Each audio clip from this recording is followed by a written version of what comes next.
Hola amigos, hoy día nosotros vamos a conversar sobre la perspectiva del Evangelio.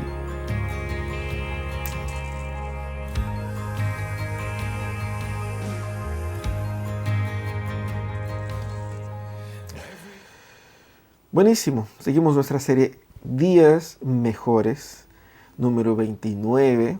Estamos llegando ya ahí a una parte importante del libro de Marcos. Es una serie del Evangelio de Marcos y estamos todos los domingos a las 11:15 en nuestros cultos predicando esta serie durante todo este año 2020. Vamos a seguir también el año de 2021 y llegamos al capítulo 9 de los versículos 30 al 37, que es el texto que vamos ver hoy día, y está ahí una perícopa, un texto muy interesante, un encuentro de Jesús con sus discípulos y con algunas palabras de exhortación, algunas palabras de instrucción que van a hablar a nuestros corazones.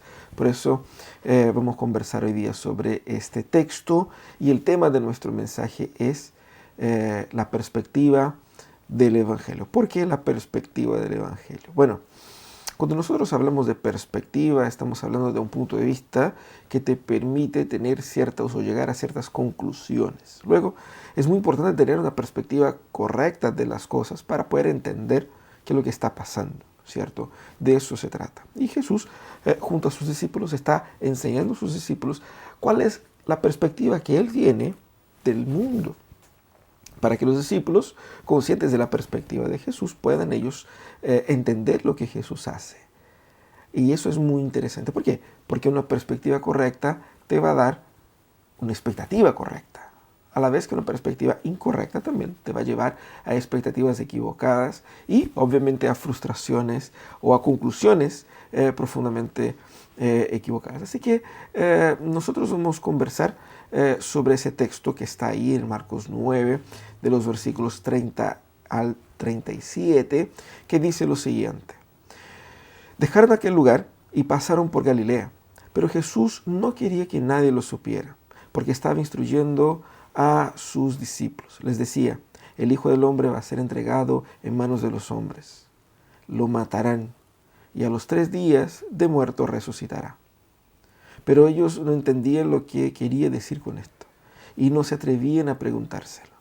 Llegaron a Capernaum cuando ya estaba en casa. Jesús les preguntó: ¿qué venían discutiendo por el camino? Pero ellos se quedaron callados, porque en el camino habían discutido entre sí quién era el más importante. Entonces Jesús se sentó, llamó a los 12 y les dijo: si alguno quiere ser el primero, que sea el último de todos y el servidor de todos. Luego tomó a un niño y lo puso en medio de ellos. Abrazándolo les dijo: el que recibe en mi nombre a uno de estos niños, me recibe a mí, y el que me recibe a mí, no me recibe a mí, sino que al que me envió. Muy interesante ese texto, y ese texto está en un contexto de 4 ideas que es trabajada desde el versículo 30 hasta el 50, al final del capítulo. Y hoy día vamos a conversar solamente sobre 2 de ellas, es decir, la perspectiva que Jesús está entregando a sus discípulos, pero solamente aplicado a las 2 primeras temáticas que surge en estos versículos. ¿Cuál es la perspectiva del Evangelio? Es decir, ¿qué es lo que Jesús quiere que los discípulos entiendan para que sus mentes sean sincronizadas o estén sincronizadas con las ideas de Jesús? Por eso Jesús tenía ahí ese caminar más solitario, solo con los discípulos, sin que la gente estuviera por ahí, porque Él podría hablar con los discípulos de una forma más directa. Yo creo que ese texto nos ayuda a entender 2 cosas importantes sobre la enseñanza de Jesús hacia sus discípulos y para nosotros. Lo primero es que Jesús aquí, cuando establece la perspectiva del Evangelio sobre estos temas, Él va primeramente a hablar sobre su pasión. Él va a ser entregado, va a ser muerto, resucitará, ¿no? Lo que nos enseña que la perspectiva del Evangelio viene a redefinir primeramente qué es lo que es triunfo. Es muy interesante porque en la mente de los discípulos ellos esperaban que la causa de Jesús triunfara. Pero la definición de triunfo para los discípulos era diferente de la definición de triunfo para Jesús. Jesús, cuando cuenta su pasión, lo que va a pasar con él está apuntando hacia el triunfo. Pero los discípulos entienden como fracaso. Por eso se entristecen, por eso se quedaban callados, no sabían qué decir.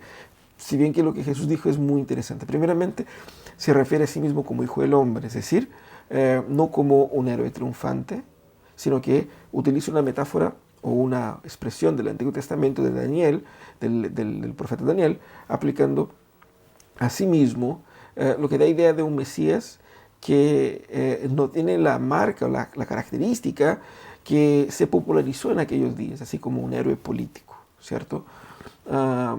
Después Jesús dice, a diferencia del otro anuncio de su muerte, que en el capítulo 8, él dice que aquí el Hijo del Hombre será entregado, es decir, será traicionado. Eso ya pone el problema ahí en manos de los discípulos. En el capítulo 8, él dijo, los fariseos, los maestros de la ley, los sacerdotes, ellos van a tomar preso al Hijo del Hombre, lo matarán y él resucitará. Aquí dice, él será entregado. Esa es la información nueva que Jesús establece aquí y que pone el problema ahora ahí también en las manos de los discípulos. Dice que él será muerto. Aquí el verbo está en el pasivo. Jesús él sufrirá la muerte en manos de estos hombres. Básicamente lo que Jesús dice es, lo matarán, a él lo matarán. No es que él morirá, a él lo matarán. Él sufre la acción. Pero él invierte la característica verbal en el verbo siguiente que dice, y resucitará. Aquí él toma la figura activa en este verbo y dice, él resucitará, mostrando que muerte será exactamente por instrumentalidad de todos esos hombres, pero el poder de Dios se verá en él a través de su resurrección. Lo que Jesús quiere destacar a los discípulos con estas orientaciones es que ellos debieran entender por qué Jesús estaba haciendo lo que estaba haciendo. Jesús caminaba ese es el fin. Para allá vamos. El ministerio de Jesús estaba marcado por su fin. Y ese fin era un fin victorioso, pero los discípulos no lograban entender. Por eso Jesús, al repetir el anuncio de la pasión, lo que Jesús está mostrando a los discípulos es que ellos necesitan entender cuál es la verdadera victoria, qué es lo que está en juego acá, qué es lo que está pasando aquí, qué estamos haciendo. Estamos jugando a sanar gente, a andar por ahí, a decir cosas bonitas. ¿Qué es lo que es eso? Jesús entonces está mostrando para los discípulos el real ministerio, el real propósito de su venida, de su encarnación, el real significado de por qué Él hace todas las cosas que hace. También está mostrando a los discípulos que el camino del discipulado es un camino de muerte. Pero el camino del discipulado, que es un camino de muerte, no es un camino de derrota, porque la muerte termina siendo vencida al final. Mira qué interesante. Nosotros podemos pensar en nosotros, en las perspectivas que nosotros tenemos sobre qué es lo que es victoria y derrota para nosotros. Quizás usted puede mirar esta y decir, fue una derrota, mi vida está destruida, yo estoy hecho pebre, mi economía, mi familia. Pero la pregunta es, ¿cuáles son las victorias que nosotros esperamos tener en la vida? ¿Cuál es el juego acá? ¿Qué es lo que está en juego aquí? Eso es lo que Jesús está hablando. Cuando Él pone su muerte y resurrección como un ancla para redefinir lo que está en juego, Él dice, ese es el evento más importante al cual ustedes deben poner atención. Todo gira alrededor de eso. Él redefine todo a la luz de este evento. Lo mismo pasa con nosotros. ¿Qué es lo que es derrota? ¿Qué es lo que es victoria para nosotros? ¿Qué es lo que es el triunfo para nuestras vidas? ¿Qué es lo que es el éxito? ¿Qué es lo que nos produce esa experiencia de decir, lo logré? Tenemos que pensar nuestro parámetro de victorias y derrotas en nuestras vidas a la luz de la pasión, a la luz de la muerte y resurrección de Jesús, a la luz del Evangelio. Este es el Evangelio, que Cristo es el Dios encarnado, que vino para pagar por nuestros pecados y lo pagó. que vino y recibió el pago por ellos y triunfó sobre ellos, resucitando 3 días después. Ese es el mensaje más importante y que va a redefinir nuestra historia. ¿Por qué? Porque va a redefinir lo que nosotros llamamos de derrota y de victoria. Es por eso que Jesús en el capítulo 8, él apunta hacia el significado de seguir a Jesús después del anuncio de su muerte y resurrección. Porque él dice, ¿de qué sirve ganar el mundo entero si se pierde la vida? ¿Por qué? Porque estamos hablando de cosas más importantes acá. A veces vemos a Jesús sanando gente, cuidando de personas y decimos, yo quiero eso, yo quiero que Jesús me ayude con mi vida, con mis problemas. Pero lo que Jesús quiere decir es que hay problemas más grandes que la economía, la familia, la salud. Hay problemas más grandes y Él vino por estos problemas. Esa es la verdadera victoria, que me pone en perspectiva de los problemas que tengo hoy. Y veo, pucha, lo que yo sufro no es nada. Pasa cuando nosotros nos encontramos con una persona con dramas terribles en la vida, con terribles enfermedades, crisis, y miramos esos problemas al lado de esas personas y decimos, pucha, a lo mejor yo estoy reclamando, pero mi vida ni se compara con la cantidad de problemas que tiene esa persona. Lo que Jesús muestra es, nuestro problema es mucho más grande y es de otra naturaleza. Y es ahí donde Él vino a traer victoria. Y eso nos cambia de perspectiva totalmente. Por eso es lo primero que Jesús establece acá, al contar a sus discípulos nuevamente qué es lo que le va a pasar, la pasión, la muerte y resurrección de Jesús. Jesús, al contar eso, Jesús está redefiniendo qué es lo que es el triunfo. Pero Jesús también viene a redefinir aquí con esas palabras, luego en el evento que sigue, viene a redefinir qué es lo que es el estatus. Porque fíjense que los discípulos estaban conversando en el camino mientras avanzaban ahí y estaban hablando entre ellos, ¿cierto? Y se pusieron así como que agilados, decimos, ¿no? Estaban ahí pensando en cuando el reino venga de Jesús, ¿quién va a ser el primer ministro, el más importante? ¿Quién era? No, porque yo soy tal cual y yo tengo teología y yo tengo... Pero Jesús estaba así como un poco a la distancia y Jesús les pregunta, ¿qué venían conversando? Y ellos se callaron porque obviamente les dio vergüenza. Y Jesús entonces revela la ambición egoísta de los discípulos de una forma muy amable. Jesús va y les dice, mira, Él se sienta con ellos, los reúne ahí. Él dice, si alguno quiere ser el primero, que sea el último de todos y servidor de todos. Todos ellos, al igual que nosotros, tenían una expectativa, porque la lógica de ellos de victoria era diferente, más hacia un reino físico, político de Jesús. Ellos tenían la expectativa de que iban a haber roles de importancia, niveles de importancia, y al igual que el resto del mundo, ellos querían estar en ciertos niveles por el placer personal que tiene uno. De cierta manera, la victoria de Jesús que ellos imaginaban posibilitaba todos esos nuevos estatus que ellos lograrían cuando Cristo viniera en su reino. Eso querían ellos, eso estaban comentando ellos, lo que es absolutamente natural, sobre todo para nosotros. No podemos decir, ay, ellos, ¿cómo se puede decir que quieren esto y aquello? Nosotros somos iguales y en situaciones similares hacemos lo mismo. Entonces Jesús va y viene a sanar corregir esta problemática, sanar esa dificultad en el corazón de ellos. Y lo hace de una forma muy amable. Dice, si alguno quiere ser el primero, poniendo ahí la disposición de ellos en primer lugar, quien quiere pagar el precio de ser el primero. Y con eso Jesús se abre a discutir sobre el tema. Luego dice que sea el siervo de todos, que sea el último. Porque Jesús estaba mostrando a los discípulos lo que dijo en los versículos anteriores. Él vino para morir, para entregar. Él se somete a la traición, Él se somete a la muerte, Él se somete a la vergüenza para traer salvación. De cierta manera, los discípulos estaban llamados a la misma lógica ministerial, de someterse a otros por beneficio del otro y no por beneficio de sí mismo. de servir, de entregar, de dar, Ese es el llamado de Jesús. Así que lo que Jesús viene a hacer es redefinir todo lo que son los rangos de liderazgo, de estatus, y poner a Cristo como modelo, ¿cierto? También es muy interesante porque Jesús recibe a un niño y Jesús profundiza lo que dijo, eso de servir unos a otros. Porque con un niño que no, en ese contexto del primer siglo tenía cero importancia social, ¿no es cierto?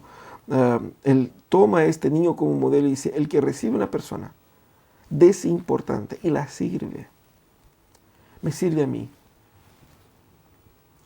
Y el que me sirve a mí, sirve al que me envió. Jesús pone ahí el orden al revés. ¿Cuál es el orden normal de nuestras sociedades? Si yo sirvo a personas importantes, más importante seré. Mientras más cerca de los grandes, más considerado grande e importante soy. ¿Por qué? Porque yo tengo influencia sobre personas de gran importancia. Aquí dice Jesús, ustedes deben preocuparse no de tener influencia sobre personas de gran importancia, sino que ustedes deben entender que ustedes son llamados a servir a las personas menos importantes. Porque en la lógica del reino, en la perspectiva del Evangelio, estos son los que son primeros. Entonces Jesús redefine todo el orden de estatus. Y fíjate que nosotros muchas veces hemos sufrido porque no hemos sido reconocidos. Pucha, que hice, trabajé tanto, me saqué la mugre y nadie me reconoció, nadie me abrazó, me aplaudió, nadie ve mi esfuerzo. Sea una persona dentro de casa y dice, yo limpio, yo ordeno y nadie reconoce lo que yo hago acá. O alguien que trabaja, si yo trabajo y salgo y nadie reconoce eso. Estamos luchando por reconocimiento de una u otra manera. Y Jesús va y dice, no está en ustedes el ser reconocido. Sirvan a todos. Sea esclavo de todos. Sea el último. Si quieren ser el primero, sean el último.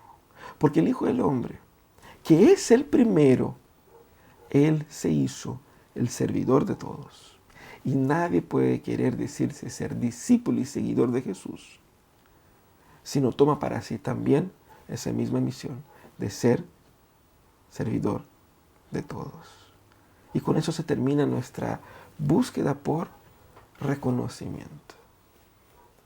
No hacemos por ser reconocidos, debemos hacer para reflejar el amor de Jesús por nosotros. El Evangelio es servir. Por eso lo que Cristo dijo tiene tanto sentido. Él no vino a ser servido, sino a servir y dar su vida en favor de muchos. Así que, ¿cómo nosotros aplicamos a nuestras vidas? Primeramente, debemos pensar ahí que muchos de los dolores que nosotros experimentamos son causados por una perspectiva, por una percepción del fracaso. Y esa percepción del fracaso muchas veces es una percepción equivocada. ¿Por qué? Porque queremos ciertas cosas en la vida y no las logramos. Y por no lograr eso, nos sentimos fracasados y nos deprimimos y nos frustramos. Lo que Jesús va a decir es, la batalla es otra. La pregunta es, ¿contra qué yo estoy luchando? Y la lucha real es contra el pecado y la muerte que el pecado produce. Y la victoria contra eso fue conquistada en la cruz. ¿Y cuáles son las consecuencias de esa victoria conquistada en la cruz? Me hace con que yo me sienta menos preocupado con las aprehensiones del día a día. ¿Por qué? Porque estoy con la vida asegurada en las manos de aquel que me ama y que ha resuelto mi vida. Y si el que me resolvió el problema más grave, seguramente me está resolviendo los problemas menos graves. Descanso en Jesús. El Evangelio, por lo tanto, tiene un impacto emocional muy significativo ahí. Ahora, a veces miramos a Jesús sanando gente y nosotros ponemos los ojos solamente en ese inmediatismo de los milagros a corto plazo. Y Él está apuntando hacia un milagro mucho más grande. Ahí es donde tienen que estar nuestros ojos. Pero también hay una segunda cosa. Muchos de nosotros sufrimos por un corazón amargado por falta de reconocimiento. Del jefe, del cónyuge, de los hijos, de la iglesia. ¿Por qué? Porque en el fondo queremos ser importantes, sentirnos importantes. Porque pensamos que si nos sentimos importantes, si somos importantes, nuestra vida tendrá mayor valor y mayor sentido, mayor propósito, mayor alegría. Y Jesús dijo que no es de ahí que yo voy a retirar mi valor, mi propósito y mi alegría, sino que mi valor, mi propósito y mi alegría viene de Cristo, porque mira lo que Cristo hizo por mí. Murió por mí y resucitó. Por lo tanto, no debo vivir en búsqueda de reconocimiento, debo abandonar el remordimiento de mi corazón y debo reconocer que si Cristo murió, murió porque yo soy un miserable. Pero si Cristo lo hizo por mí, fue porque Él decidió amarme. Por lo tanto, cero reconocimiento. La cruz es la muestra de que el reconocimiento para mí, cero. Porque mis pecados hicieron la cruz necesaria. Pero el amor de Jesús, que se entregó voluntariamente, muestra que Él obró en nuestro favor, por amarnos, no por mérito. Por lo tanto, reconocimiento, ninguno para mí, todo para Jesús.